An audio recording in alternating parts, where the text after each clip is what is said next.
Vamos a comenzar un tema muy interesante. Vamos a tratar dos preguntas que hacen mucho los hermanos sinceros que quisieran entender, incluso aceptar lo que para nadie es un secreto. Bastián predica, Oscar predica y este servidor también, que al final, por la gracia del Señor, todos vamos a ser salvos en Cristo. Y esa primera pregunta la podemos encontrar en Mateo 7:21. Ahí se basa esa primera pregunta, que dice: no todo el que me dice Señor, Señor, entrará en el reino de los cielos, sino el que hace la voluntad de mi Padre que está en los cielos. Muchos me dirán en aquel día: Señor, Señor, ¿no profetizamos en tu nombre? Y en tu nombre echamos fuera demonios, y en tu nombre hicimos muchos milagros. Y entonces les declararé: nunca os conocí, apartaos de mí, hacedores de maldad. Con este pasaje, varios hermanos y hermanas muy sinceros me han dicho: ¿cómo usted puede sostener que todos se van a salvar si el mismo Señor Jesucristo dice en ese pasaje que a muchos les va a decir: apartaos de mí, hacedores de maldad, yo no los conozco? Muchachos, ¿cómo explican o cómo responden ustedes a este pasaje? En el orden que ustedes quieran contestar. Igual vamos a escuchar atentamente cada respuesta. Bueno, Bastián, empiezas tú, sí, eso. Ok.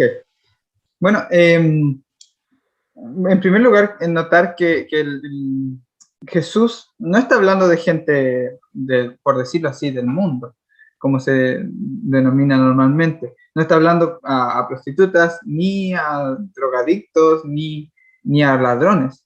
Está hablando a gente religiosa. Pues le menciona que no son aquellos los que echaron fuera demonios. Eso lo hace la gente religiosa. Los que predicaron en su nombre, y en su nombre hicieron milagros y señales. O sea, se está refiriendo a personas religiosas que practican, en este caso, lo más probable es que se refería a los fariseos, que se refería a ellos que hacían obras, sin embargo, estaban despojadas de Cristo, por decirlo así. No eran obras en el amor.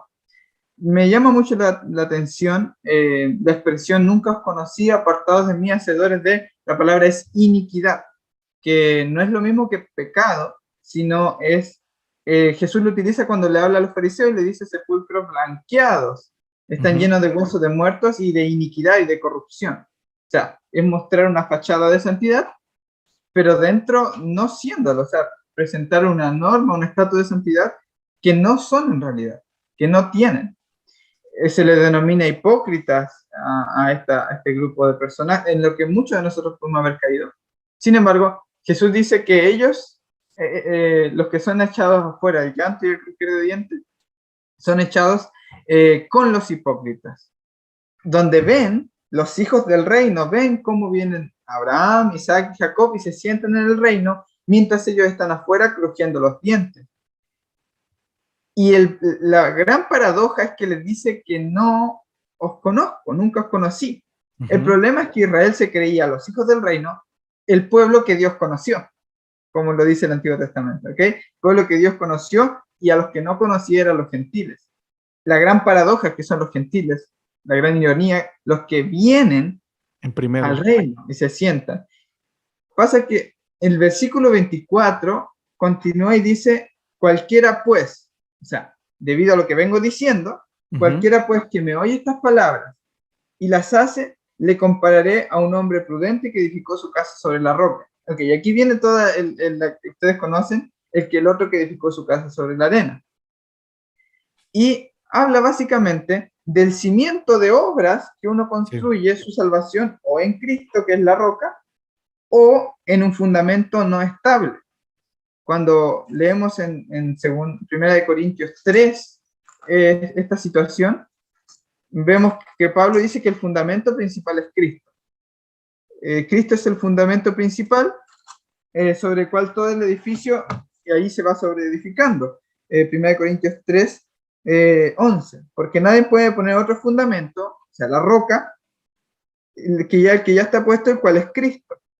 Si sobre este fundamento alguno edificare, es lo mismo que utilizó Jesús, oro, plata, piedras preciosas, madera, heno, hojarasca, la obra de cada uno será manifiesta, porque el día del juicio, tal como lo decía ahí, lo declarará, pues por el fuego será revelado.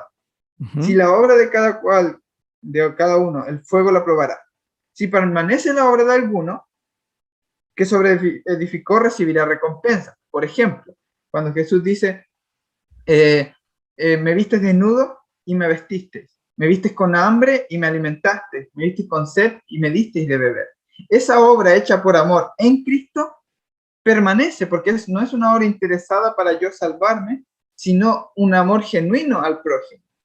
En cambio, las obras de aparente justicia, milagros, echar fuera demonios, todo lo que se menciona ahí, que dicen, Señor, Señor, somos tus hijos, tus escogidos porque hacemos todo esto, esa obra, dice, si la obra de alguno se quemare, porque nada de eso le valió para salvarse, ese es el fuego que prueba, él sufrirá pérdida, si bien él mismo será salvo, aunque así como por fuego. Es decir, la parábola o lo que está contando Jesús continúa, pero mostrando el aspecto de los que edifican su salvación en Cristo o los que edifican su salvación en obras vanas de justicia humana. Se derrumba, se cae toda esa obra, el fuego la prueba y no permanece. Sin embargo, no quiere decir que se van a perder, sino que serán salvos, pero a través del fuego. Y un último comentario sobre eso. La expresión no os conocí, no os conozco, está en la historia de José. Allí donde José prueba a sus hermanos, se pone una máscara de un faraón severo, ¿no? Y les dice, no me veréis hasta que esté vuestro hermano con ustedes. O sea, hasta que aprendan a amar a su hermano, a dar la vida por su hermano, José no manifiesta quién es realmente. Es un tipo de Cristo cuando lo comparamos. Vemos entonces el juicio a Jesús diciéndole a estas personas, no los conozco, pero es una prueba, es el juicio para que aprendan la lección de amar a su hermano. Entonces José en lágrimas se revela. Y eso es lo que puedo ver yo en este juicio. A un Jesús diciéndole con el dolor de su corazón que no los conozco, pero para que aprendan la lección de que la salvación se encuentra en Cristo y que el amor al hermano es más importante que una fachada de santidad. Eso. Doy el paso a Oscar si quisiera.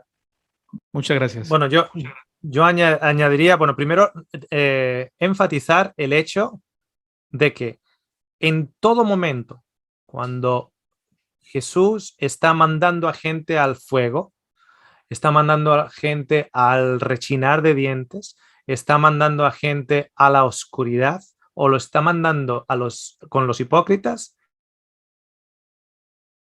no está mandando a las prostitutas, no está mandando a los recolectadores de impuestos, no está mandando a los drogadictos, no está mandando a los leprosos. Allí, los que cuestionan el hecho de que Dios pueda llegar a salvar a todos y usan, por ejemplo, esto en Mateo 7, tienen que tener en cuenta que Jesús se está refiriendo precisamente a personas que se creen que ellos son dignos de entrar y el resto no. O sea, que los que se están quedando fuera son precisamente los que no están entrando en el reino, por lo menos hasta ese punto de la historia, son precisamente los religiosos. Son precisamente los que tienen un problema con la doctrina de que Dios puede salvar a todos. Fijaros dos ilustraciones claras. Tenemos dos tipos de doctrinas. La doctrina de que Dios puede llegar y eventualmente salvar a todos. Y opuesta a esa doctrina, la doctrina que dice que no, que Dios no puede salvar a todos y no va a salvar a todos porque hay gente que no merece ser salva de una u otra manera porque no ha hecho el ABC correcto, no ha hecho tic en todas las cajas y no puede entrar. Ok, entonces, dos parábolas que os quiero mostrar. La primera, la de los trabajadores en el viñedo. Los que trabajan todo el día reciben un denario. Los que llegan allá de noche, cuando ya todos están empacando, ya es muy oscuro, a la hora 11ª, es muy oscuro para salir a recoger. Ya es el tiempo en el día en el cual básicamente están ahí ya para recoger las cajas. ¿Okay? Los que van ahí sin trabajar reciben también un denario. De los dos grupos, ¿qué grupo tiene la doctrina de que Dios tiene la posibilidad de salvar a todos o que el dueño tiene la posibilidad de dar a todos la misma recompensa. Precisamente aquellos que no han trabajado, que no están ahí por obras. ¿Cuál de los dos grupos tiene la doctrina de que no, ellos no merecen ser salvos o ellos no merecen el denario, ellos no merecen la recompensa? Precisamente los que el Señor les tira de las orejas y les dice lo siguiente: los primeros serán los últimos. Y los últimos, los que vosotros creéis que son los últimos, serán los primeros. Esos que se creen primeros y serán los últimos, no dice que no entrarán. Serán últimos, pero no dice que no entrarán. Pero se van a la casa con el rechinar de dientes. Entre el hermano mayor y el hijo pródigo, ¿cuál de los dos tiene la doctrina de que el Padre es tan misericordioso que puede salvar a todos? El hijo pródigo. ¿Cuál de los dos tiene la doctrina de que el Padre no puede salvar al hijo pródigo? El hijo mayor. Pero fijaros cómo el hijo mayor se presenta al Padre a la noche, rechinando los dientes cuando se ha enterado, está fuera, en la oscuridad de la noche, rechinando los dientes. Y fijaros lo que dice. Ese hijo tuyo. Atención, que cuando Jesús le está diciendo en Mateo 7, no os conozco,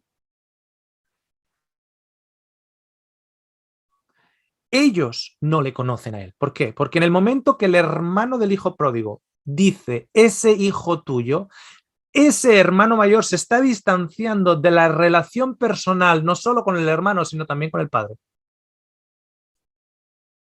El padre podría decir, hijo, no te conozco. ¿Cómo que ese hijo mío? Es tu hermano. Es tu hermano. Hijo, no te conozco. Se acaba de distanciar de él.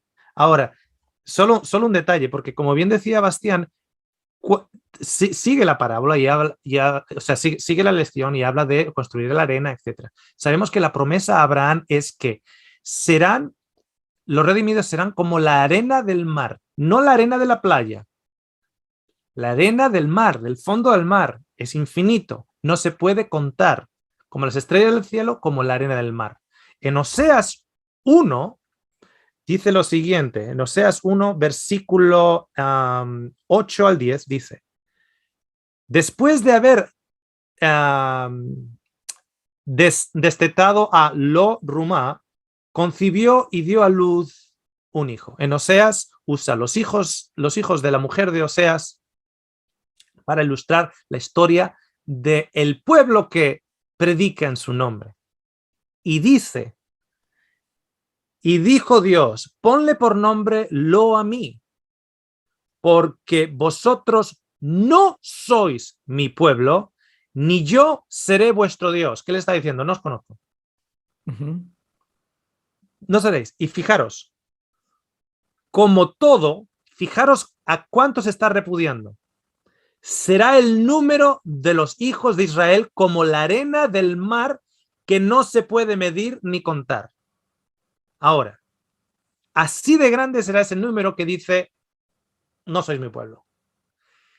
La misma expresión que se usa en Apocalipsis 20 y en Apocalipsis 21, para aquellos que se quedan fuera de la puerta, se quedan en el otro lado y dice que cubren como si fuera la arena del mar. Curioso, es el mismo grupo. No os conozco. ¿Afuera qué se queda? La arena del mar. Todos fuera, vale. Se quedaron afuera, ya están. Los religiosos, no los prostitutas, los religiosos. El pueblo que se creía su pueblo y dice, no los conozco. Como la arena del mar, seréis repudiados. Y dice, y en el lugar en donde les fue dicho, vosotros no sois pueblo mío, en ese mismo lugar donde se les dijo, vosotros, como la arena del mar, no sois pueblo mío, en ese mismo lugar les será dicho, futuro, sois hijos del Dios viviente. Amén. Y se consagrarán los hijos de Judá y de Israel, y nombrarán un solo jefe, y subirán de la tierra, porque el día de Jezreel será grande. En el mismo lugar donde se les ha dicho, como la arena del mar, no sois mi pueblo, llegaréis a ser mi pueblo. Aleluya. Entonces, el fin de la película no es cuando son echados a la oscuridad, al fuego, al lagar, al rechinar de dientes, junto con los hipócritas. Es parte de la película. O sea, lo que no quieres es pagar los $20 para ver la película y 5 minutos antes de acabar dices, ya mataron al protagonista. Te levantas y te vas. ¿Y qué pasa con los últimos 5 minutos? Los 5 minutos es a ti que te dije no te conozco, a ti que te dije no eres mi pueblo, a ti que eres como la arena del mar fuera de la ciudad, a ti te diré, eres hijo del Dios viviente. Aleluya. Bastián, ¿es a qué se habla o me parece? ¿No? No, me parece que complementa súper bien. Estás reaccionando con alegría a la palabra. Sí. Interesante algo. Sí, dime, Oscar. Solo un detallito. En Romanos del 9 al 11, en Romanos del 9 al 11, habla de la historia de precisamente el pueblo de Dios y aquellos que dicen ser el pueblo de Dios, cómo son rechazados porque tienen una religión de obras y cómo el pueblo que no es de Dios, en este caso los gentiles, son insertados tomando su lugar. O sea, aquellos que los judíos piensan que son los últimos, resulta que son insertados.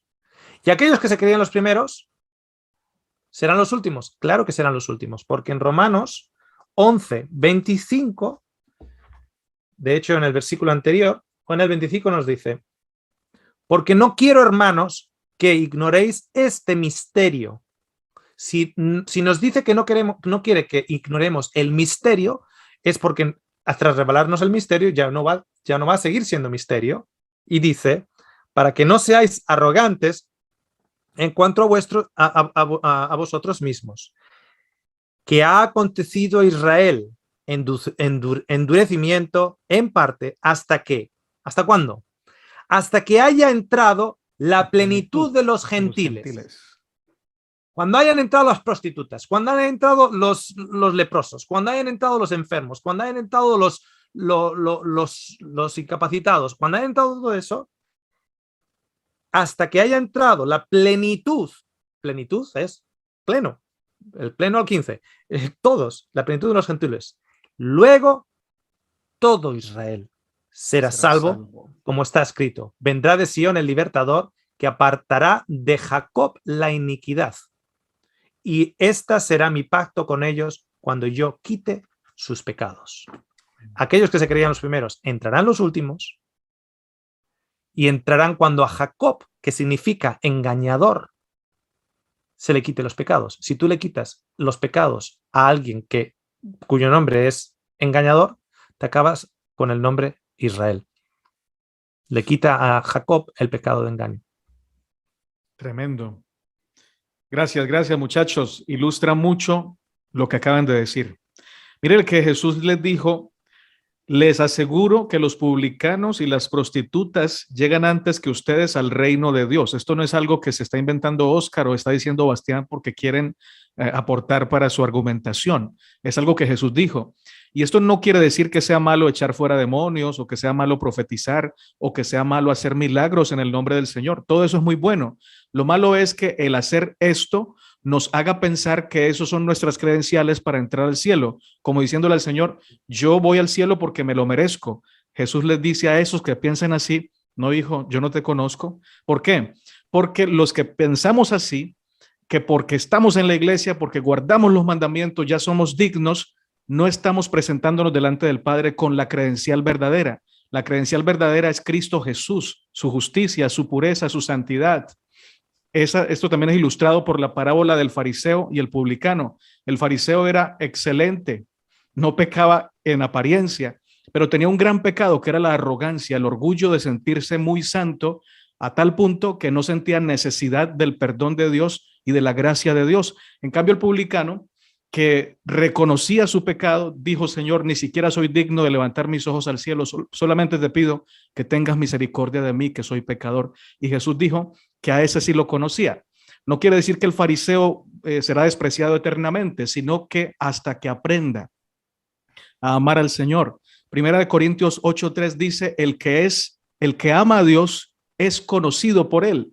Entonces el secreto está en amar al Señor, y nadie puede amar al Señor por su propia cuenta, porque el amor es de él. Si yo amo al Señor, él debe colocar ese amor en mí. Necesitamos entonces pedirle a Jesús, Señor, yo quiero entrar, y quiero entrar en ese primer grupo, que no es orgulloso y que no es arrogante, sino que depende de ti, que es humilde y que quiere estar siempre contigo.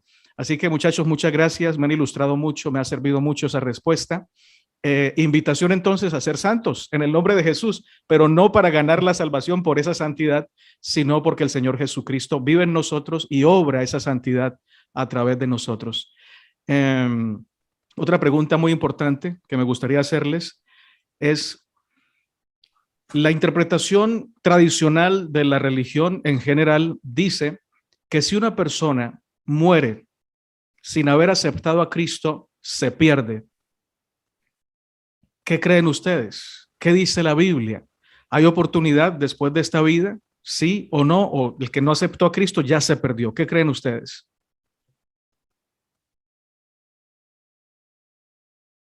Bastián. Ok. Bueno, hay un salmo, parece que es el Salmo 48:14, por ahí me lo soplaron. Dice, porque este Dios es Dios nuestro, eternamente y para siempre. Él nos guiará aún más allá de la muerte. De la muerte.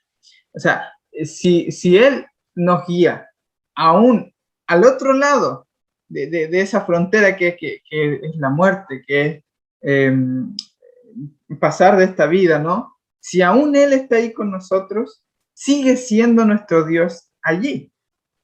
Zacarías dice que aún en ese día, cuando sean probados por el fuego los habitantes de la tierra, aún así dirán todavía, se doblarán su rodilla y dirán, Jehová, el Señor es mi Dios. O sea, lo reconocen como Dios. Si Dios no fuese capaz de salvar a una persona en lo más profundo de su existencia, me refiero a la muerte, me refiero al infierno, me refiero a lo que cualquiera crea como la mayor profundidad que hay, no es realmente Dios. O sea, Él está con nosotros incluso antes de nacer, y está con nosotros aún en el abismo, ni aún las tinieblas se apoyo eso, lo creo. Sigue. Está siempre, o sea, es Dios y puede estar con los seres humanos. Hay un dicho popular que es, el infierno tiene puerta, tiene candado de adentro solamente. O sea, solamente de adentro uno decide sellar su destino. Pero realmente el que tiene las llaves de la muerte y del Hades, que se traduce como infierno, es Jesús. Y si tiene las llaves, tiene acceso a ese portal de la muerte, el cual vació. Otra cosa dice que sorbida la muerte en victoria. Si Dios realmente vence la muerte, lo debe hacer a través de dar vida a todos. Y no matarlos eternamente, así es, porque si no la muerte hubiera ganado. Sería la ganadora en el partido, ¿no? Y bueno, en cuanto a esto, hay un texto que yo quisiera compartir, básicamente una palabra que quisiera compartir, griega, que es zoopoieo, una palabra griega, G2227, que es vivificar. Significa dar vida o dar vida a una semilla para que germine. ¿Okay? Y esta palabra solo aparece 11 veces en el Nuevo Testamento. Y de esas 11 veces, solo quiero leer unos 2 o 3 versículos.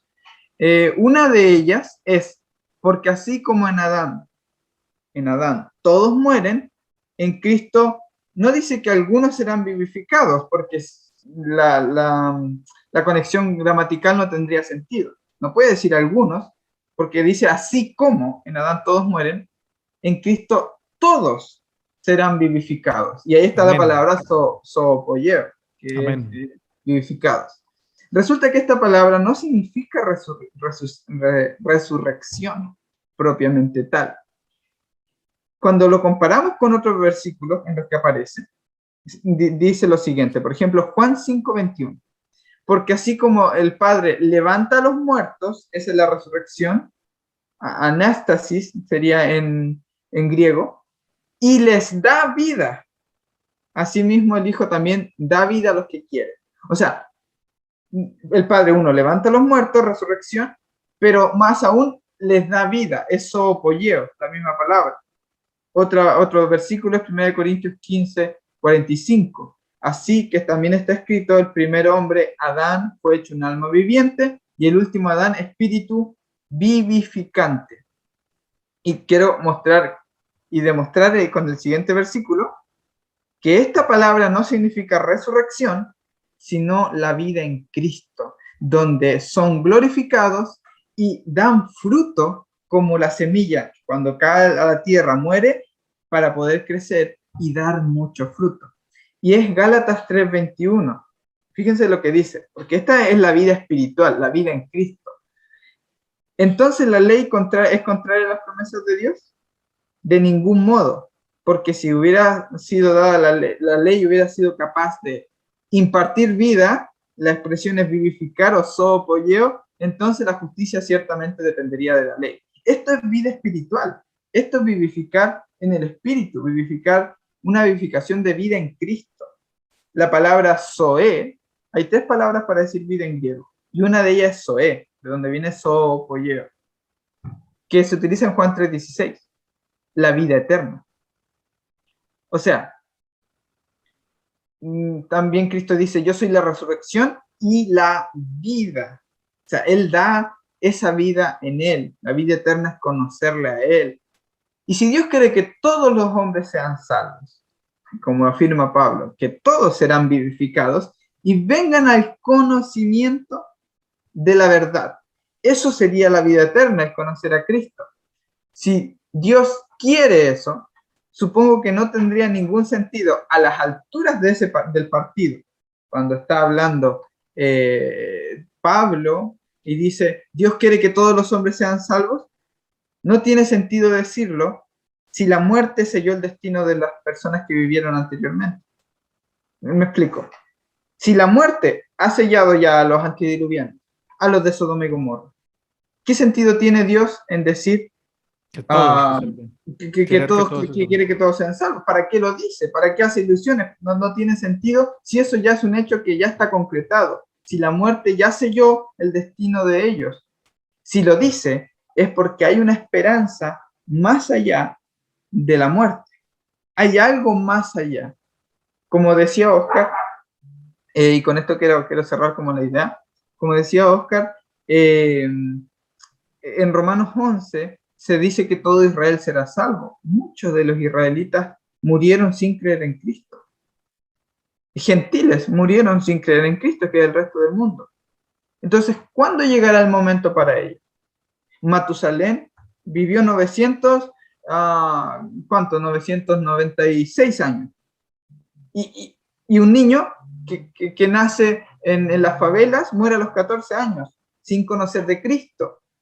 Ok, ese niño perfectamente le puede decir a Dios, está bien, yo me voy a perder, pero, o sea, a Matusalén le diste 996 años de prórroga de tiempo para probar y poder conocerte y perfeccionarse y ser digno de entrar al cielo, y a mí, ¿bajo qué cargo si yo definitivamente no tuve las mismas oportunidades que... Así que no podemos negar que desde ese punto de vista, si esta vida fuera la prueba para entrar en el reino de los cielos, sería totalmente injusto. Hablando en cosas de oportunidades, de tiempo dado, etcétera, etcétera. Y una cosa, sí, termine.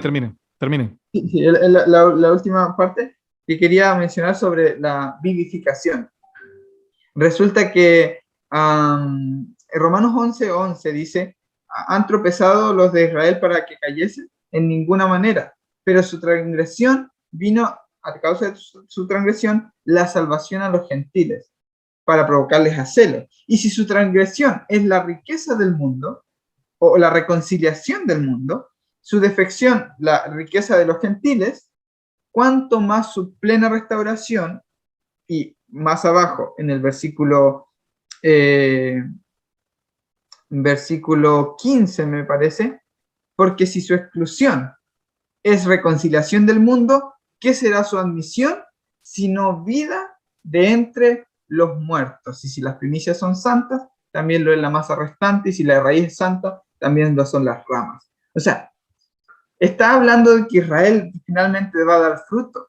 Aunque Israel sea como la arena del mar, son solamente el remanente, las primicias serán salvas. Ok, pero si las primicias son santas, también leuda toda la masa restante. O sea, por eso Pablo concluye y dice, yo no me estoy contradiciendo al decir que todo Israel será salvo y que la plenitud de los gentiles llegará el día en que entrará, y luego también todo Israel entrará. Serán postreros, pero entrarán. Y como su misericordia es eterna, pues allí van a estar. Dejo la palabra a Óscar o a Natanael. Antes de que Óscar diga algo, me gustaría también anotar algo allí, y es que, por ejemplo, no es lo mismo escuchar predicar a Cristo que escuchar predicar a Noé o a Abraham. Entonces los antediluvianos podrían decir, Señor, nosotros nos vamos a perder, pero nunca escuchamos hablar a Jesús, nunca nos dimos cuenta del sacrificio de Jesús en la cruz. Esa luz no la tuvimos. ¿Por qué no nos diste la oportunidad? ¿O por qué no nos trataste así como a Pablo, que te le apareciste en gloria y lo impresionaste de tal manera que Pablo dijo, no, yo no sigo persiguiendo al Señor porque Él es el Señor? Entonces, yo creo que eso que Pablo vivió no es una excepción, sino que va a ser la regla para todo ser humano, y eso lo vamos a ver precisamente en el momento del juicio, cuando todos los seres humanos a la vez estemos viviendo en ese instante. El Señor se aparecerá como a Pablo y todos reaccionaremos como Pablo. Pablo no quería arrepentirse, Pablo no quería seguir a Jesús, pero al ver esa gloria, ese poder, no tuvo otra opción sino decir, Señor, tienes razón, yo quiero seguirte. Y así reaccionarán, desde mi punto de vista, todos los seres humanos para la gloria del Señor. Óscar. Sí, mira, siguiendo un poquitito esa misma línea, Nathaniel, que estuve teniendo una conversación a través de WhatsApp con una persona que así de buenas a primeras me dice, ¿usted es universalista? Y le dije, no. ¿Usted cree que la gente va a salvar, acepta a Jesús o no acepta a Jesús? Digo, no, falso y falso. Primero, yo creo que todos van a ser salvos a través de Cristo, pero no Cristo solo como la persona, sino lo que Cristo vino a enseñarnos, vino a mostrarnos parte de ese sistema de perdón, de reconciliación, de amor al prójimo, etc. O sea, Cristo es mucho más que la figura histórica. Cristo trajo un mensaje para enseñarnos a nosotros, y ese mensaje es el conocimiento de la verdad y que le conozcan al verdadero Dios, que es un Dios sin mancha. Entonces le dije, o sea, y tampoco creo que la gente vaya a morir y todos vayan, venga, haya sido prostituta, haya sido alcohólico, o haya sido un asesino, o haya sido un derecho adúltero, para el cielo. Derechitos, todos derechitos. No, tampoco. O sea, eso es lo que el universalismo enseña. Lo que ocurre es que, por ejemplo, cuando alguien te quiere criticar, lo que hace es, en lugar de que de incitar a que alguien te escuche, lo que hacen es, mira, yo te voy a decir lo que Óscar piensa. Óscar piensa que no hace falta elegir a Jesús y serás salvo. Entonces, claro, la audiencia dice, ¡oh, tremendo! Que no es lo que decimos. Y unas dicen, ese es diabólico. Claro, todos llegan a través de Jesús. La pregunta que yo le hice a esta persona fue lo siguiente. Jesús dice, cuando yo sea alzado, atraeré a todos a mí. ¿Cuándo ocurre eso? Me dice, eso en la cruz. Le digo, ok, sí, el alzamiento sí. Pero la segunda parte del versículo. ¿Cuándo ocurre? Todos serán atraídos a mí. Y me pone, yo no creo en el universalismo. Y yo le escribo, yo tampoco. Pero contésteme la pregunta, ¿cuándo ocurre? Y me manda de Mateo 7 lo de, y no os conozco, Señor, Señor, no os conozco. Le digo, perfecto, amén a Mateo 7. ¿Cuándo ocurre que todos serán atraídos a él? Y me manda de Lucas 23, no sé qué.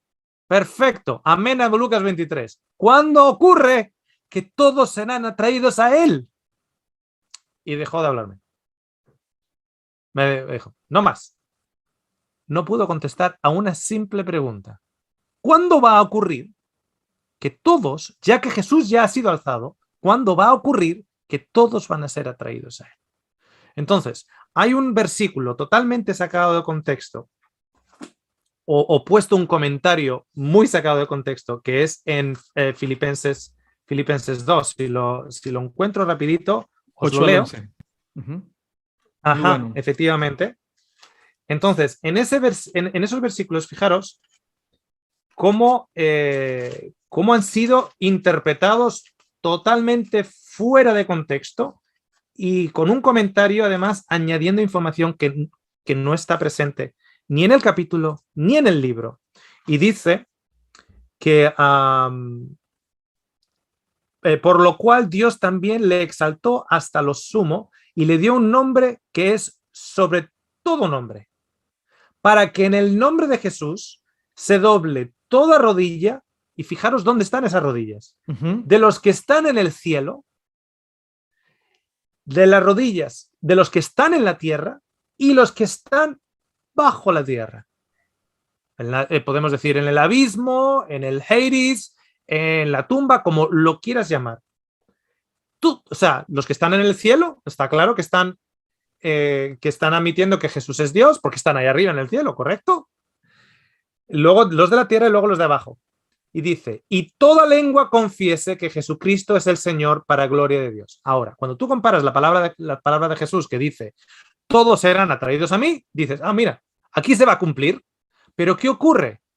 Que sacan esto de contexto aquellos que tienen una teología muy similar al hermano mayor del hijo pródigo y a los trabajadores que han trabajado 11 horas o 12 horas en el viñedo, en el cual dicen lo siguiente, ajá, confiesan sí, pero no de corazón, Son solo de hipócritas. lengua. Ujú. Son hipócritas. Entonces yo me pregunto, espera un momentito, ¿los del cielo también? Porque dice que desde el cielo están diciendo que el Señor. ¿Los del cielo también? No, bueno, esos no. Entonces, los de la tierra, todos los de la tierra, no, algunos. Algunos. Y los que están enterrados, los que están ya muertos, etcétera, no, bueno, algunos de ellos. ¿Dónde está la línea? ¿En qué versículo del capítulo o del libro está la línea que nos determina que de todos esos, todos, hay un grupo que no son honestos? No está en el texto. Pero como tenemos esa doctrina centrada en el que yo me voy a salvar porque yo soy bueno, pero el vecino se va a perder, porque Dios no puede salvar a todo el mundo, que es la doctrina precisamente del hermano mayor, interpretamos y añadimos cosas que no están en el texto. Curiosamente, Filipenses 2 está extraído en la cronología de Sefenías. ¿Sefenías se dice en español o Sofonías? ¿Cómo se dice en Sofonías. español? Sofonías, ¿ok? Disculpas al resto por el hecho de que yo estudio la Biblia en inglés, ¿ok? Tranquilo. Entonces, dejadme encontrar Sofonías. 3. 3:9. Capítulo 3. Capítulo 3, del 8 al 9. Fijaros lo siguiente. Cuando lo encuentre, un momentito. Aquí lo tengo. Capítulo 3, del 8 al 9, es donde está extraído esa cronología de Filipenses 2. Aquellos que interpretan que los que están hablando en Filipenses 2 no son sinceros, evidentemente no incluyen a aquellos que desde el cielo están diciendo que Jesucristo es su Señor. Dicen que la lengua, están de lengua, pero no es una lengua honesta, es una lengua engañosa. Y que luego ese grupo será tirado al fuego. No antes, sino después. Eso no es la cronología en Sofonías. Sofonías nos dice lo siguiente.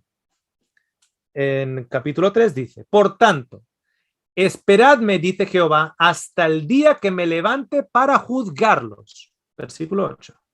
Porque mi determinación es reunir a las naciones, juntar los reinos para derramar sobre ellos mi enojo. No os conozco. Todo el ardor de mi ira.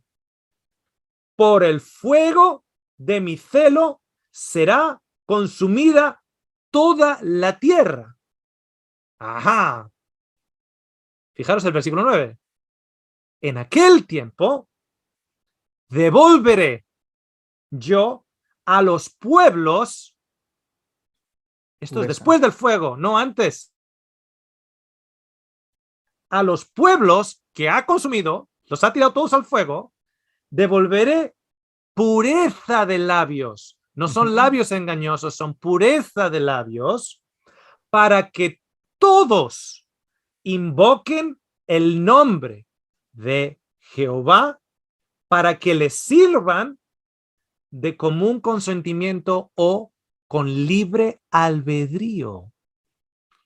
Porque le van a aceptar por libre albedrío una vez que las barreras o los barrotes que mantienen a esta humanidad cautivos sean totalmente consumidos y ellos puedan ver con sus propios ojos al Jesús alzado, con el amor manifestado, y Él atraerá a todos hacia Él. Aleluya. Así sea. Lo creo también. Y eso ocurre para muchas personas después del periodo de esta tierra, esos 14 años para el chico en un barrio en Brasil, como para los otros que han vivido 90 años. Por cierto, para notar en ello, hay gente que dice, el chico de 14 años puede decir, bueno, no me diste 969 años como Matusalén. Y la gente responde responde a esa crítica diciendo, well, es que el Señor sabe que aunque le dé 900 años, no se va a convertir. A lo que yo pregunto, entonces, ¿para qué darle 14, ponerle en un barrio pobre en Brasil y hacerle sufrir por 14 años? Si tú ya sabes que si le das 900 no se va a convertir, no, hazle como que no le hagas nacer. Y ahí no estás cuestionando a sabes, Dios. Tú no estás cuestionando a Dios claro, ahí, estás cuestionando la interpretación que nos han dicho de Dios, por si acaso alguien está diciendo que lo estás cuestionando. Correcto, correcto. Esa interpretación que dicen, no, es que no le va a dar más tiempo porque Dios ya sabe que no se va a convertir.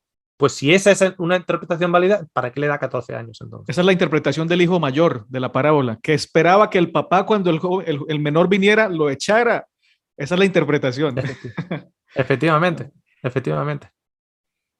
Dice Apocalipsis, sí que... el Apocalipsis 15:4, creo que sí, 15:4. Dice, ¿quién no te temerá, oh Señor, y glorificará tu nombre? Por lo tanto, todas las naciones vendrán y te adorarán, porque tus juicios se han manifestado. Justo cuando la cruz de Cristo sea manifestada a todos los ojos y a todos los corazones, las escamas de los ojos caerán, los prejuicios caerán y la gloria de Dios se manifestará. Última pregunta, respuesta lo más corta posible. La gente dice que pensar así es diabólico porque hace que este mensaje sea como adormecedor. Que si usted predica esto, entonces la gente dice, bueno, como yo me puedo salvar al final, entonces ahorita voy a hacer lo que yo quiera, no voy a ir a la iglesia. ¿Qué respondemos a eso? Yo por mi parte siempre digo, hombre, yo esto lo he creído desde hace muchos años, no lo predicaba porque sentía que le hacía daño a la gente si lo predicaba, pero ahorita que lo veo en la Biblia, gracias a Dios y a muchos de ustedes que han predicado y me han permitido verlo en la Biblia, yo digo, jamás creyendo así deseé salirme al mundo, irme a hacer cosas malas, porque lo más lindo de la vida es estar con la vida, que es Cristo Jesús. ¿Ustedes qué dicen a eso? Cuando comentan que predicar este mensaje es adormecer a la gente y invitarla a seguir pecando. ¿Qué dicen ustedes? Esta vez te doy el paso a ti, Oscar. Ok, vale, perfecto. Fijaros, lo primero que yo preguntaría es lo siguiente. Si tú dices que,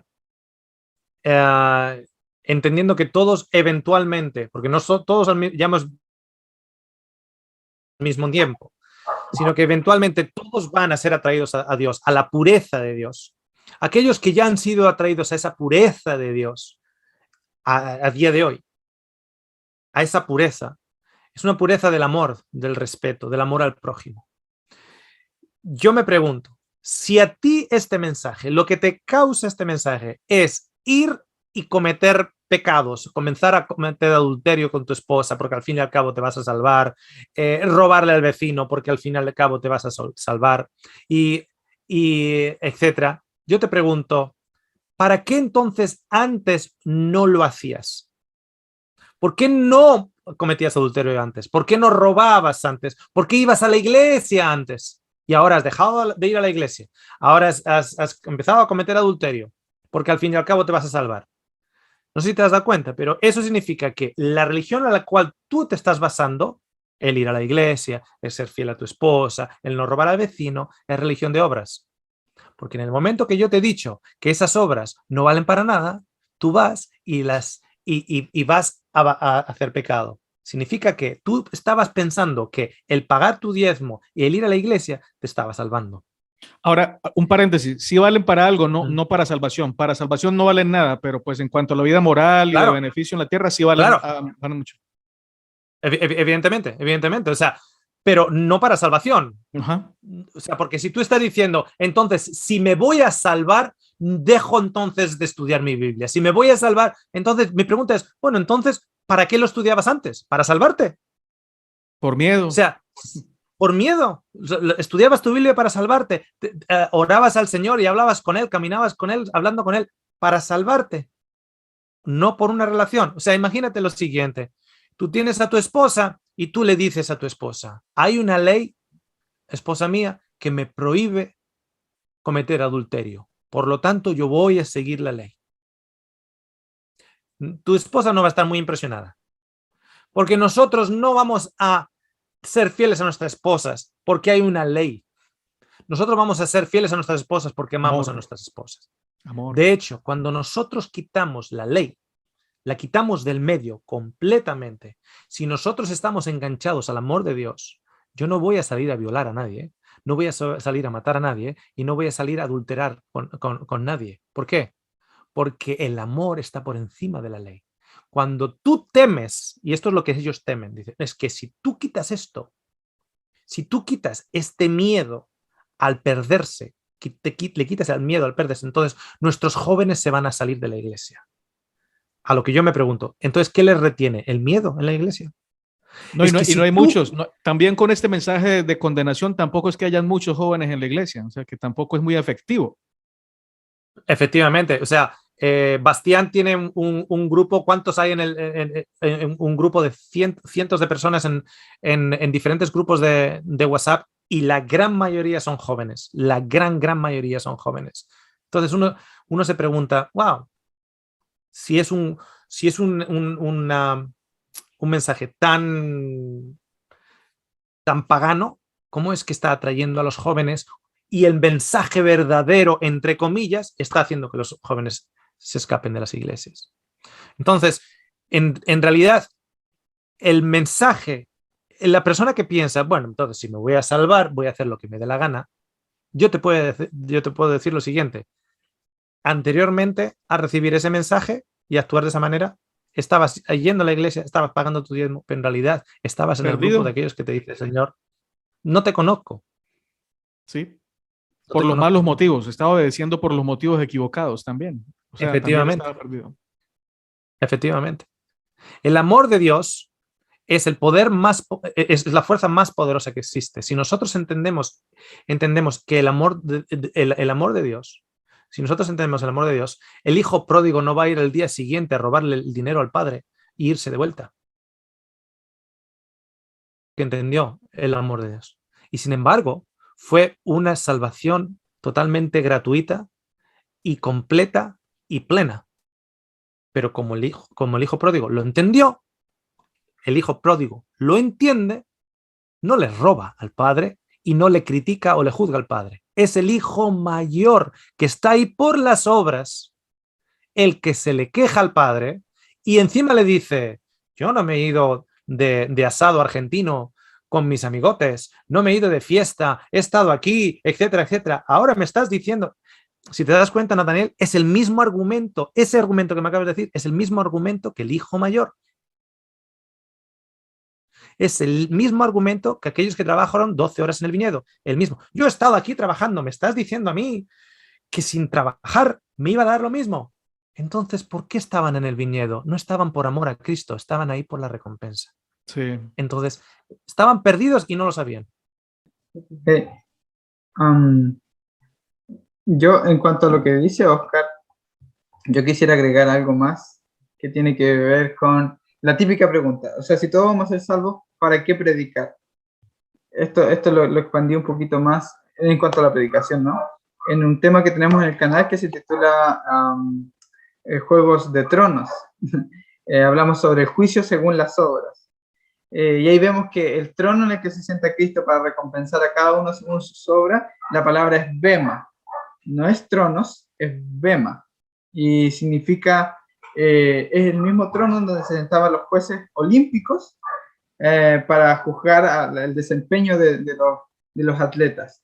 Y la palabra juzgar a cada uno según lo bueno o lo malo, las palabras griegas no son una maldad moral, porque hay palabras griegas para maldad moral, o bueno para algo bien hecho, sino algo útil o inútil. La palabra viene se deriva de ahí foul, de lo malo, una falta en el juego.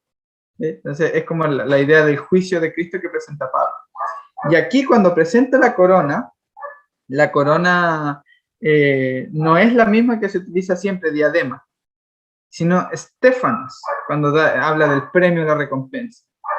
Y el estéfanos que habla Pablo es esa corona por la cual él corre, esa corona por la cual él lucha, lo que lo motiva, lo que lo llena su corazón para predicar el evangelio, para soportar azotes, para todo, para ganar a Cristo. Pero hay algo más que lo motiva, algo más que es de su sumo gozo, es por lo que él está predicando, luchando, no pecando, etcétera, o diciendo que soy el mayor pecador y Cristo está viviendo en mí, yo muriendo cada día.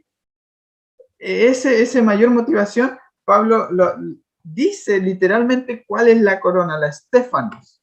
En ese estudio lo vemos, y está en 1 Tesalonicenses 2, 19 al 20.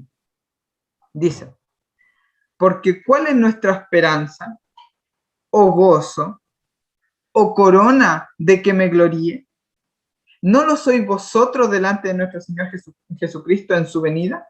Vosotros sois nuestra gloria y gozo.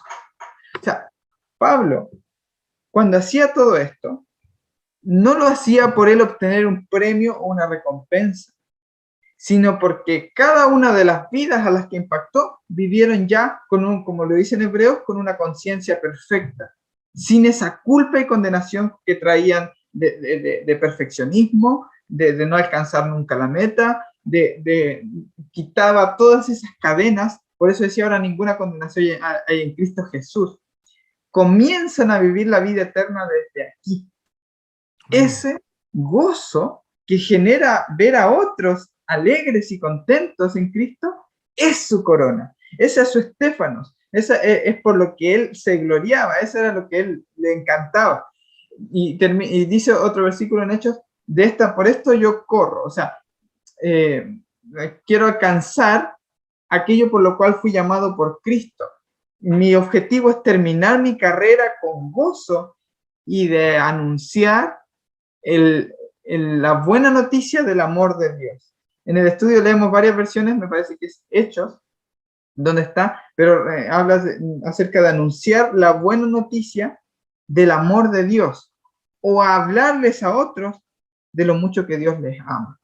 Ese es el evangelio. O sea, no es decirles, haz esto para que Dios te ame, haz esto para que Dios te acepte. El evangelio de Pablo es ver, su alegría era ver la sonrisa en otros. ¿Cómo se dibujaba? Cuando él les decía, Dios te ama. Amén. Y aquí yo voy a decir algo que puede chocar, pero tengo la profunda convicción de que en Dios no hay odio, de tal manera que la típica frase de Dios aborrece al pecado y ama al pecador, en mi corazón siento y creo que, como dice 2 Corintios 5:19, Dios ama al pecador y no toma en cuenta el pecado del pecado. No estaba tomando en cuenta a los hombres sus pecados. Para mí esa es la razón de la que Cristo entraba con las prostitutas, con los bebedores de vino, que se sentaba ahí con ellos, comía, se acercaba a él como el reino de los cielos a ellos, porque no tomaba en cuenta sus pecados y los abrazaba. Así. Y creo que ese amor de aceptación es lo que consume el pecado. Creo que ese era el mensaje de Pablo, y el ver la sonrisa en esos pecadores era su mayor alegría, porque era la alegría que había en su corazón. Esa era su corona, su gloria, su gozo. Solo a apoyar lo que acaba de decir Bastián, porque van juntos el hecho de que si todos van a ser salvos, ¿qué me impide a mí hacer lo que me dé la gana? Y la otra cosa es, si todos van a ser salvos, ¿cuál es el punto de predicar el Evangelio?